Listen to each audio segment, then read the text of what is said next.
beautiful day to make a video.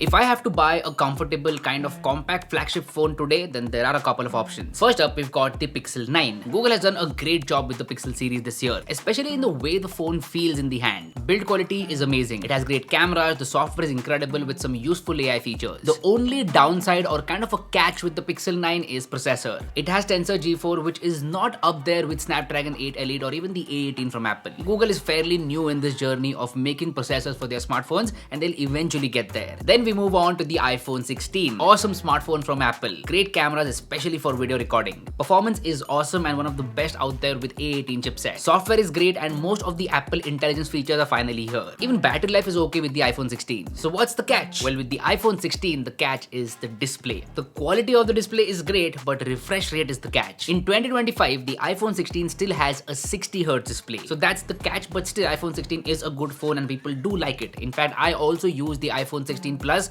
which is basically a bigger version of the iPhone 16 on a daily basis. So it is a good phone, but there is a better one. So alongside the iPhone 16 Plus, there is one phone that I've been using which is incredible. It is a comfortable, lightweight, easy to use flagship phone. You already know which phone I'm talking about. It's the Samsung Galaxy S25. So I purchased this phone on day one. Honestly, I went in prepared to buy this phone, make a video about how Samsung is not innovating and the phone is just a minor upgrade over S24. That was my perspective before buying the S25. But then I purchased it, started using it, and I was right. It is a minor upgrade over S24. But the thing is that S24 was already a great smartphone and S25 is just better. I've been using it for the past couple of months on and off. In between, I do test other smartphones as well, but every single time I come back to the S25. Why do I come back to it? Well, that's the answer that we're looking for today in this video. This is my long-term review of the base S25.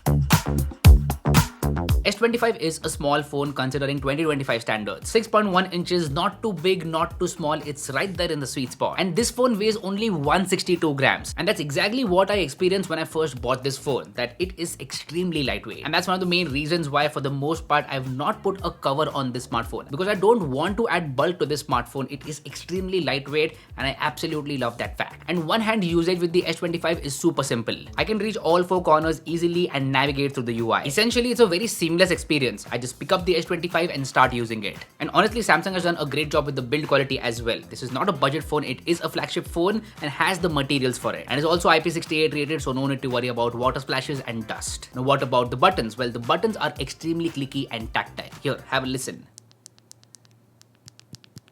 Lovely buttons. And this time around, the salesman at the Samsung store told me to go with this color, which is blue black, and I really need to thank him. This is an awesome color for the S25. I'll just sum up this point that the S25 is lightweight, comfortable, extremely well built and easy to use phone.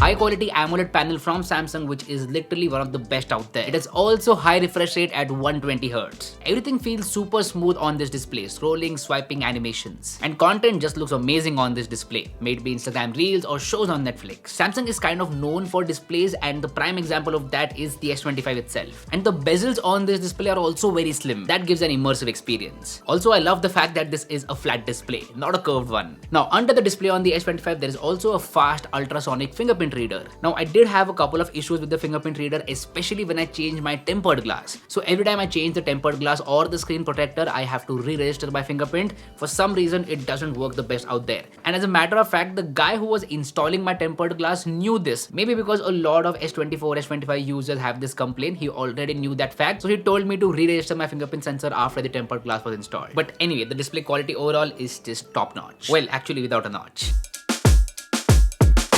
I am really glad that this year in India specifically, Samsung went with the Snapdragon 8 Elite for Galaxy, which is just an overclocked version of Snapdragon 8 Elite. They did not go with Exynos, which is the right move. Otherwise, it would be a story similar to Pixel 9. Great smartphone limited by the processor, but that is not the case with the S25. Awesome performance across the board for normal day-to-day applications as well as gaming. I mean, I don't need to tell you about the performance of Snapdragon 8 Elite. It is just incredible. And that also kind of makes this phone future-proof. Now, as far as storage options go, the S25 has 128GB, 256GB and a 512GB variant. But I would recommend you to go with the 256GB at least because 128GB is very less and the price difference between these two variants is not a lot. If you take the iPhone 16, that has a big price difference, but with the S25, I think it is only 5,000 or 6,000 rupees. That's why I would recommend you to go with the higher storage variant. You'll thank me later. One UI 7 latest from Samsung, which is feature packed. It is fast, customizable and super fun to use. And there are so many useful features in One UI 7. For example, Samsung Wallet, which I use on a daily basis. My Aadhaar card, PAN card, credit card, everything is there in this one app. I don't carry my card with me anymore. I just tap this phone on the payment terminal and that is a super fun experience. Very convenient. I don't know why Apple has not launched that feature in India yet, because they have that feature abroad but not in India. They should launch tap to pay with iPhones in India because that is a game changer. I'm really glad that S25 has this feature. And overall, the experience of using One UI is nothing short of amazing. And it also has Galaxy AI with super useful features. I will conclude in a single line that One UI 7 is awesome. S25 has 3 cameras on the rear side. 50 megapixel primary, 12 megapixel ultra wide and a 10 megapixel 3x telephoto. The images from S25 turn out to be amazing. High dynamic range photos, which means that the shadows and highlights are exposed in the proper way. And the HDR is not too extreme. There is a good amount of contrast in the images. In fact, the amount of contrast is a bit better if we compare it to the iPhone 16. And I do like that fact. The colors are also great, typical Samsung colors, a bit on the saturated side. I would call these photos social media ready. Just point, shoot and upload. Although I do edit my photos before uploading them because I'm that person. I will edit each and every photo before I put it on any social media platform. But anyway, coming back to the camera, I like the fact that it has a dedicated 3x telephoto. Makes things more versatile. In fact, I shoot with the 3x telephoto more than I do with the ultra wide angle camera. Ultra wide is great for a wide perspective, but telephoto is way more useful for portraits, food shots, landscape, you name it. So photos are great across lighting conditions and so are videos, by the way. I've been shooting a lot of videos with the S25. A couple of years ago, if I had to shoot a video with a smartphone, I would default to the iPhone, but this year that has not been the case. I do shoot videos with the S25 and I also shot videos with the Vivo X200 Pro. So Android phones have definitely caught up to the iPhone in terms of video recording. This smartphone can actually shoot up to 8K at 30 FPS. I've never used 8K. I default to 4K 30. And 4K 30 videos look great from the S25. And Samsung actually does a fairly good job with apps like Instagram and Snapchat. So you can use the ultra wide angle camera inside these apps. That is great and the quality does not degrade that much. If I had one complaint with the camera, that would definitely be with the telephoto. If Samsung can upgrade that sensor to a higher quality one, that would be amazing. But all in all, the camera on the smartphone is great. Not pro or ultra level camera, but for the size, form factor and price of this phone, the camera is good.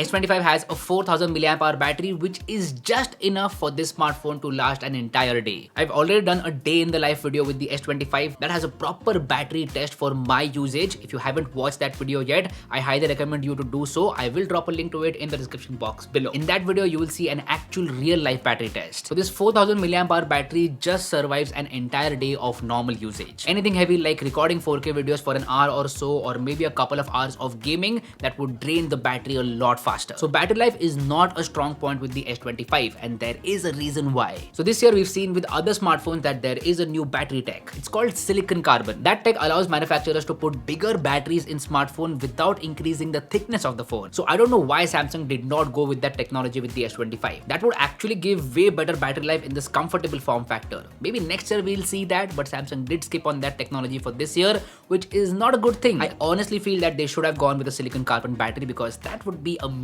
Like that is my dream smartphone currently. S25 with a 5000 mAh battery and maybe the thickness increases by a bit, like just by a bit. I would buy that smartphone today. What about charging though? Well, same story here. First of all, there is no charger inside the box, which is very sad, and the charging speeds are extremely slow. No super fast charging as such with the S25. It takes more than an hour to charge completely. But the good part is that it has wireless charging and reverse wireless charging. That is very convenient, especially to charge earbuds. I always forget to charge my earbuds and that's where the S25 is very handy. I just keep them on the back of this phone and they charge in like a couple of minutes. I can use them for the next 15-20 minutes after that. I think I've answered the question, why do I keep coming back to the S25? It is super comfortable and gets the fundamentals right. I am a person who's okay with not having a pro or ultra smartphone. That's why I enjoy using the S25 so much. If you are a similar person to me, then you will also enjoy using the S25. I will make sure to drop a link to it in the description box below. So anyway, that's been it. This was my long-term review of the Samsung Galaxy S25.